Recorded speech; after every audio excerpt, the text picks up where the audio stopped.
안녕하세요. 감사보고서 넥스트 사이언스 방금 영상 올렸는데 HLB도 드디어 나왔습니다. HLB도 나왔고 감사기원을 보면은 이제 적정이 나왔습니다. 제가 사실 HLB 말고 이제 넥스트 사이언스 방금 영상 올릴 때 그 감사보고서 제출 기한을 봤을 때 HLB도 오늘 올라와야 되거든요.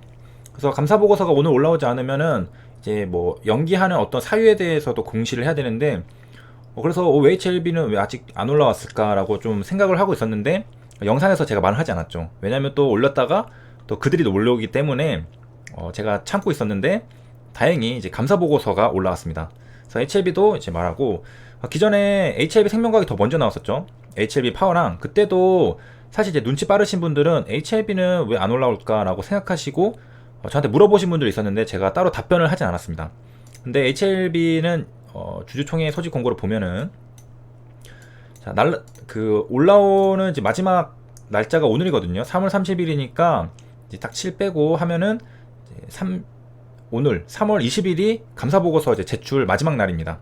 그렇기 때문에 오늘까지는 이제 올라와야 되는데 만약 안 올라왔다면은 이제 많은 분들이 이제 좀 공부를 많이 하셨던 주주님들은 좀 걱정을 할 수도 있었을 텐데 왜냐면은 최근에 이제 이거 나왔기 때문에 혹시 이거랑 관계가 뭐가 잘못된 거 아니야? 생각할 수 있지만 그런 거 없다라고 하고 감사보고서 정확하게 잘 나왔습니다. 그래서 보면은 이제 연결 대상 종속 회사 수는 이제 4개에서 3개로 줄었네요. 3개로 줄었고 그래서 추측해보건데 아마도 이거는 과거에 이제 HLB USA랑 그 엘리바가 있었는데 엘리바랑 HLB USA랑 흡수합병 했잖아요. 상호합병을 통해서. 그래서 이제 4개였던 게 하나로 줄어드는 게 아닐까 이제 생각을 해볼 수 있고 삼정회계법인에게서 이제 받았습니다. 받았고 사실 어젠가 엊그제 올리고 싶었는데 이런 게 진짜 긁어 부스럼이니까 하지 않았습니다. 그래서 제가 잘 참았다 좀 칭찬해 주셨으면 좋겠고요. 이제 주주총회도 3월 30일에 하고 그 다음에 이제 사업보고서 나오고 하겠죠. 근데 지금 문제가 이거 있잖아요. 이 금지어로 인한 문제로 인해서 이제 많은 기업들이 어려움을 겪고 있어요. 이 기사가 하나 나온 게 그 전인가 전전일에 있었는데 그렇기 때문에 많은 기업들이 어려움을 겪고 있어서 늦어도 된다. 이번에는 좀 봐줄게라는 겁니다. 그래서 금융위가 유예 방안을 이제 곧 발표한다고 하는데 자, 이 금지어로 인해서 이제 이런 것들이 이제 어려움을 겪어서 이게 좀 늦게 나왔다 해도 이제 이거는 걱정하지 않아도 된다는 겁니다. 왜 사업 보고서 안 나오지? 라고 할 필요가 없는 거예요. 지금은 모든 기업들이 다 좀 지연이 될 수 있다라는 것을 미리 알고 있으면은 쓸데없는 걱정으로 이제 잠 못 자는 날은 이제 없을 겁니다. 그래서 25일 2월 25일 금융당국에 따르면 이게 한 달 전 얘기죠. 한 달 전 얘기. 3월 30일로 이제 제출기한이 규정돼 있잖아요. 90일입니다. 결산일로부터 90일. 그러니까 이제 3월 30일인데 이거를 1, 2개월 정도 이제 연기를 해주고 있습니다. 그러니까 사업보고서가 4월에 나오는 기업도 있을 테고 5월 마지막 채워가지고 30일인가요? 까지 채워서 내는 기업들도 있을 겁니다. 2020년에 말이죠. 그래서 사업보고서가 늦게 나온다고 이거 뭐가 잘못된 거 아니냐라고 생각할 필요 없는 겁니다. 연기가 돼 있기 때문에 이제 6월이 됐는데도 안 나왔다. 그러면은 이제 그 문제가 있을 수 있는 거죠. 그래서 이제 지연 제출에 대해서 뭐 가진금, 과태료 등은 이제 없다라는 거고요. 그래서 이제 지연되는 이유는 뭐냐면은 이제 중국이랑 대구에 사업장을 둔 회사들은 이제 회계법인의 인력들이 다 철수가 되고 있기 때문에 이제 인력이 없으니까 사업보고서 이런 것들도 늦게 나오는 거죠. 그래서 주주총회도 6월로 미룰 수 없는 상황에 내몰렸다라고 설명을 하고 있습니다. 자, 앞선 영상에서 지금 감사보고서가 제출이 이제 좀 까다로워졌다고 했잖아요. 2018년부터. 그 이유가 바로 이제 대우조선해양 분식회계 논란 때문에 있습니다. 그래서 대우조선해양이 이제 분식회계를 한 건데 이제 회계법인은 안진회계법인이었어요. 이 회계법인이 2010년부터 15년까지 외부 감사인을 맡았고 이제 감사보고서를 제출하겠죠. 회사로 주면은 그게 또 이제 공시가 되는 흐름입니다. 그런데 이제 매년 적정으로 내놓다가 이제 뭔가 좀 이상함을 느낀 거죠, 사람들이. 그래서 이거를 딱 집어보니까 회계사기 의혹이 이제 불거지게 되면서 이게 뭐 알고 보니까 우리가 그 빠뜨렸다. 뭐가 이 영업 손실이 5조 있었는데 우리가 그 잘못했다. 그래서 착오가 있었다 해서 재무제표를 수정해야 한다고 했습니다. 그러니까 이거는 이제 부패했다라고 볼 수가 있는 부분인 거죠. 과연 몰랐을까? 과연 실수로 누락을 한 걸까? 특히 5조나 되는 금액을 누락을 하는 게 실수였을까라는 의혹이 있는 거죠. 그래서 감사보고서 제출이 이제 까다로워진 겁니다. 그리고 이 적정 감사 의견을 내준 이제 여기 회계법인 안진 회계법인의 이사에게는 구속영장이 이제 청구가 됐고요. 그래서 이제 분식회계가 뭐냐면은 분식회계는 이제 분식이라는 게 화장하는 거죠. 화장할 때 분이거든요. 화장을 하는 겁니다. 화장. 이게 그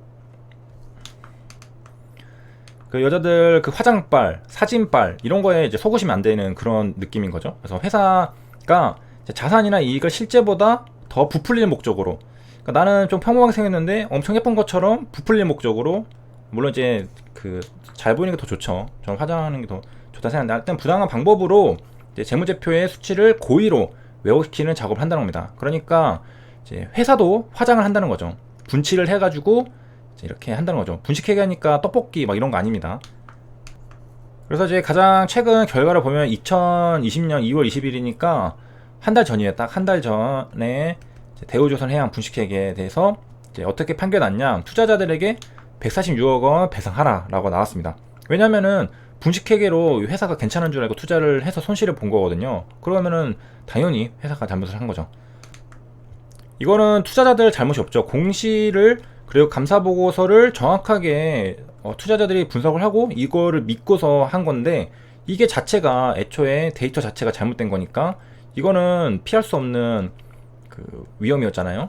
투자자들이 해석을 잘못한 것도 아니고 숫자가 정확하게 적정 찍혀 있으니까요. 그래서 이거는 당연히 손해배상을 해줘야 되고, 그래서 그 문제가 됐던 건 2013년부터 14년 사업보고서를 이제 제출하고 이제 공시를 하는데 이게 허위였다는 거죠. 그리고 안전회계법인이 이거를 적정으로 작성을 해줬기 때문에 기업은 이제 멀쩡한 것처럼, 사실은 이제 손실이 컸는데 그게 멀쩡한 것처럼 여겨졌기 때문에 그렇게 느낀다는 거고요, 사람들이. 그래서 이제 구체적으로 어떻게 된 거냐, 2014년, 14년에 각각 흑자가 났어요. 그리고 이제 사장이 바뀌면서 갑자기 5조 원이 나왔는데, 실제로는 이제 안진에서는 여기에서 2조 원은 14년이나 14년에 나눠서 해야 된다라고 했던 겁니다.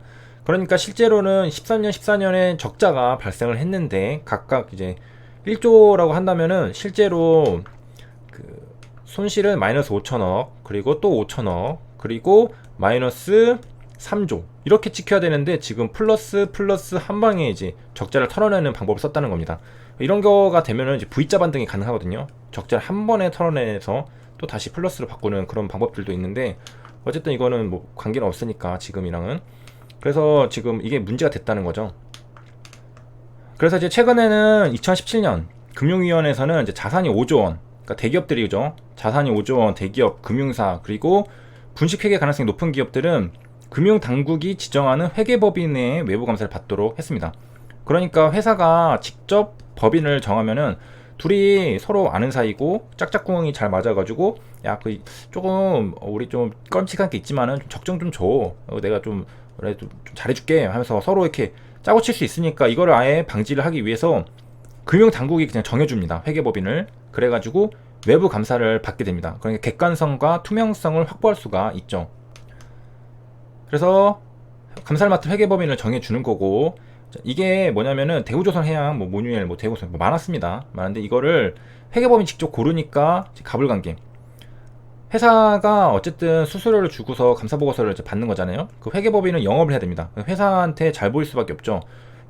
그 맡겼더니 갑자기 뭐 비적정 줘버리면은, 야, 내가 너네 이거 받으려 내가 너네 돈 줬냐, 너네 수수료 주고 한 거 아니지 않냐 뭐 하면은 어쩔 수 없이 눈물을 머금고, 아, 적정입니다, 제가 착각했습니다, 그 적정입니다, 이렇게 할 수밖에 없잖아요. 그러니까 감사의 독립성이 떨어지는 겁니다.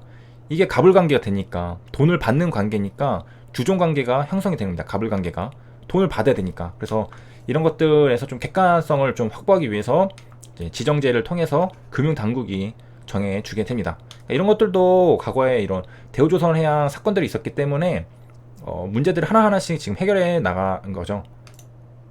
자, 그래서 대우조선해양 사례 발표 받고 HLB는 이제 감사 보고서가 오늘 제출이 됐기 때문에 또 이렇게 알려드립니다. 시청해주셔서 감사합니다.